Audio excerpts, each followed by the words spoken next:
আজকে কিন্তু আর কোনো রান্নাবান্নার রেসিপি সেইভাবে নিয়ে আসছি না, তবে আজকে একটা সিম্পল ভিডিও এনেছি, একটু অন্যরকম। বাঙালি বাড়ির দুপুরবেলা একদম সিম্পল রান্নাবান্না, বিশেষ করে নিরামিষ দিনে কি হয় সেটাই আমি এখানে তুলে ধরেছি। খুব সিম্পল রান্নাবান্না হবে, কোনো আহামরি ব্যাপার না। তো কি কি রান্না হয়েছে নিরামিষ দিনে সেটাই তোমাদের সাথে আজকে শেয়ার করব। দেখো ভিডিওটা কেমন লাগে। তো প্রথমে যেটা করেছি, চাল আর ডালটা বার করে নিয়েছি পরিমাণ মতো, নেওয়ার পরে চালটাও ধুয়ে নিয়েছি আর এদিকে ডালটাও ধুয়ে নিয়েছি। তো এখানে যেহেতু নিরামিষ বানাবো, তো এখানে মুগ ডাল নিয়েছি। তো মুগ ডালটা কিন্তু আমি আর ভাজলাম না, একেবারে ধুয়ে নিয়ে ছোটো প্রেশার কুকারের মধ্যে পরিমাণ মতো জল আর একটু নুন দিয়ে এটা আমি ইন্ডাকশানে বসিয়ে দিলাম। আর চালটাও ভালো করে ধুয়ে নিয়ে বড় প্রেশার কুকারের মধ্যে পরিমাণ মতো জল দিয়ে ঢাকনা বন্ধ করে এখানে গ্যাসেতে বসিয়েছি। তো এখানে ভাতটা কিন্তু আমি প্রেশার কুকারের মধ্যেই বানাই, তবে হ্যাঁ, যেহেতু রেগুলার বানাই একটা আইডিয়া এসে গেছে, মানে সিটি পড়ার আগেই আমি এটাকে বন্ধ করে দিই। তো রেগুলার বানাই বলে সেই জিনিসটা মানে কতক্ষণ একটা সিটি পড়বে সেটা জানি, তো সেই জন্য তার আগেই বন্ধ করে দিই। দেওয়ার পর কিছুক্ষণ পর সিটিটা রিলিজ হয়ে গেলে তবে কিন্তু ফ্যানটা ঝরাতে দিই।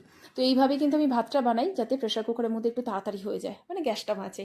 তো যাই হোক, এখানে দেখো আলুগুলো কাটা হয়ে গেছে, ভালো করে ধুয়ে নিয়ে এইভাবে পাতলা করে স্লাইস করে কেটে নিয়েছি। তারপরে কিন্তু এটার থেকে আমি আবার সরু সরু করে মানে কয়েকটা স্লাইস একসাথে রেখে এইভাবে সরু সরু করে কেটে নিয়ে ভালো করে ধুয়ে নেবো। এবার এটাকে একটু সেদ্ধ করে নেবো, তার জন্য এইদিকে ডালটা সেদ্ধ হয়ে গেছে, প্রেশার কুকারটা নামিয়ে রেখে একটু জল বসিয়েছিলাম। জলটা গরম হওয়ার সাথে সাথে অল্প একটু নুন দিয়ে আলুটা কিন্তু হালকা করে সেদ্ধ করে নেবো, খুব বেশি সেদ্ধ করলে হবে না, হালকা করে সেদ্ধ করে নিয়ে জল ঝরিয়ে নিয়ে ঠান্ডা জল দিয়ে ধুয়ে এদিকে একটা কাপড়ের উপর আমি ছড়িয়ে দিলাম, যাতে একটু শুকিয়ে যায় আলুটা, মানে জলটা যাতে না থাকে।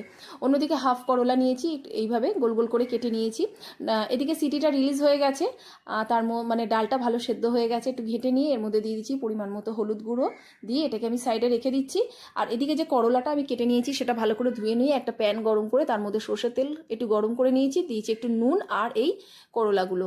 তো করলাগুলো আমি এইভাবে কিন্তু ভেজে নেবো। দেখো ভাতটা কিন্তু হয়ে গেছে, তো সিটিটাও রিলিজ হয়ে গেছে, এর মধ্যে ফ্যান আছে, এবার কিন্তু ফ্যানটা আমি ঝরাতে দিয়ে দেবো। তো ব্যাস, তাহলে কিন্তু হয়ে যাবে। আর এদিকে ততক্ষণে কিন্তু করলাটা ভাজা হয়ে গেছে প্রায়। তো এই করলাগুলো মানে ভাজা করলাগুলো ডিরেক্ট আমি এখান থেকে প্রেশার কুকারের মধ্যে মানে ডালের মধ্যে দিয়ে দিচ্ছি, আর এর মধ্যে দিয়ে দেবো পরিমাণ মতো জল দিয়ে এটা ভালো করে একটু মিশিয়ে নিয়ে আমি এটা ইন্ডাকশানে বসিয়ে দিচ্ছি, মানে একটু ডালটা ফোটাবো। আর ততক্ষণে যে বাকি তেলটুকুনি প্যানের মধ্যে আছে তার মধ্যে গোটা জিরে, শুকনো লঙ্কা আর একটু হিং ফোড়ন দিয়েছি। আদা বাটা দিচ্ছি না, খুব সিম্পলভাবে রান্না করছি, তো সেটাই কিন্তু এই ডালের উপরে আমি মানে ফোড়নটা দিয়ে দিলাম। দেওয়ার পর আরও বেশ কিছুক্ষণ ডালটা একটু ফুটিয়ে নিলেই কিন্তু হয়ে যাবে তেঁতোর ডাল। একটু চিনিও আমি এখানে অ্যাড করে দিচ্ছি, আর স্বাদ মতো নুন তো দিতেই হবে। তো দিলে আমাদের এখানে তেঁতোর ডালটা তৈরি হয়ে যাচ্ছে। তো এর সাথে একটা সবজি বানাবো, তার জন্য এখানে অল্প একটু ঝিঙেও ছিল আর একটা আলু দিয়ে একটা সবজি করব, খুব মাখা মাখা। তো এগুলোকে ভালো করে প্রথমে ধুয়ে নিয়েছি, নেওয়ার পরে একটু ছোটো মানে খোসাটা ছাড়িয়ে ছোটো ছোটো করে কেটে নেব।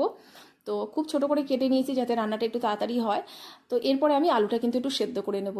তো জল গরম করে নিয়ে অল্প একটু নুন দিয়ে আলুটাকে দেখো বসিয়ে দিয়েছি, আলুটা সেদ্ধ হয়ে গেছে, জল ঝরিয়ে নেব। এবারে আমি আলু যেটা ভাজার জন্য রেখেছিলাম সেটা ভেজে নেব। তো তেল গরম করে নিয়ে অল্প অল্প করে পোর্শন এখানে আলু দিয়ে দিয়েছি, দেওয়ার পরে কিন্তু এবারে এইভাবে একটু মুচমুচে করে ভেজে নিতে হবে। তো এইভাবে পোর্শনে আমি সব আলুগুলো এইভাবে ভেজে নেব, আর তার সাথে কিন্তু একটু কারি পাতাও আমি ভেজে নিচ্ছি। তো ব্যাস, এখানে কিন্তু আলু ভাজাটা রেডি হয়ে গেছে, এটা কিন্তু খেতে দারুণ লাগে। তো যাই হোক, এখানে রেডি। এবার যাবো নিরামিষ যে সবজিটা বানাবো সেটা, মানে ঝিঙে আলু দিয়ে এখানে সর্ষের তেল গরম করে একটু জিরে আর একটু শুকনো লঙ্কা ফোড়নে দিয়েছি। এবার একটু দিয়ে দেবো আদা বাটা, আদাটা একটু ভেজে নিয়ে এর মধ্যে যে ঝিঙেটা কেটে রেখেছিলাম সেটা দিয়ে একটু নাড়াচাড়া করবো, মানে ভেজে নেবো। অন্যদিকে একটা বাটির মধ্যে একটু হলুদ গুঁড়ো, কাশ্মীরি লাল লঙ্কা গুঁড়ো, ধনে গুঁড়ো, জিরে গুঁড়ো আর একটু হিং নিয়ে নিয়েছি, অল্প একটু জল দিয়ে এটাকে গুলে রেখে দেবো। এদিকে ঝিঙেটা নরম হয়ে গেছে, ব্যাস এটার মধ্যেই কিন্তু এই যে মানে মশলার যে মিশ্রণটা জল সমেত সেটা ঢেলে দিয়েছি, সাথে সেদ্ধ আলুও দিয়ে দিয়েছি। দেওয়ার পর এইভাবে ভালো করে একটুখানি মিশিয়ে নিয়ে নেবো।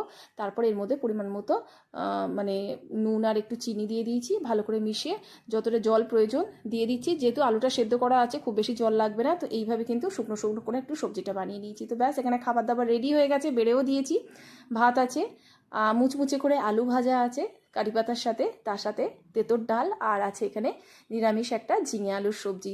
রেসিপিগুলো কেমন লাগলো জানিও, আর ভিডিওটা কেমন লাগলো অবশ্যই জানিও। ভালো থেকো, আবারও কিন্তু নতুন রেসিপির সাথে দেখা হবে তোমাদের সাথে। ভালো থেকো।